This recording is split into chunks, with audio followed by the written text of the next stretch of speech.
ನಮಸ್ಕಾರ ಸ್ನೇಹಿತರೆ. ಇವತ್ತಿನ ವಿಡಿಯೋ ನಿಮಗೆ ರೇಷನ್ ಕಾರ್ಡ್ ಬಗ್ಗೆ ತಿಳಿಸ್ಕೊಡ್ತಾ ಇದ್ದೀನಿ. ಈಗ ತಿದ್ದುಪಡಿ, ಮೆಂಬರ್ ಸೇರಿಸೋದು, ಡಿಲೀಟು ಪ್ರತಿಯೊಂದು ಬಿಟ್ಟವ್ರೆ. 31ನೇ ತಾರೀಕು ಲಾಸ್ಟ್ ಡೇಟ್ ಇರುತ್ತೆ. ಅಷ್ಟರೊಳಗೆ ಹೋಗಿ ನೀವು ಅಪ್ಡೇಟ್ ಮಾಡಿಸ್ಬೋದು.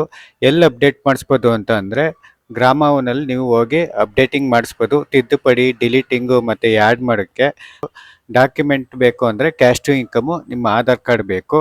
ನಿಮ್ಮ ಚಿಕ್ಕ ಮಕ್ಳದಾದರೆ 6 ವರ್ಷದೊಳಗಾದರೆ ಬಾಲ್ ಆಧಾರ್ ಬೇಕು. ಇದನ್ನು ತಗೊಂಡು ನೀವು ಹೋದ್ರೆ ನಿಮ್ಮ ಕ್ಯಾಸ್ಟ್ ಇನ್ಕಮ್ ತಗೊಂಡೋಗಿ ಅಪ್ಡೇಟಿಂಗ್ ಮಾಡಿಸ್ಬೇಕು. ಮತ್ತೆ ಡಿಲೀಟ್ ಮಾಡಿಸ್ಬೇಕು ಅಂದರೆ ಜನನ ಪ್ರಮಾಣ ಪತ್ರ ಇರಬೇಕಾಗುತ್ತೆ.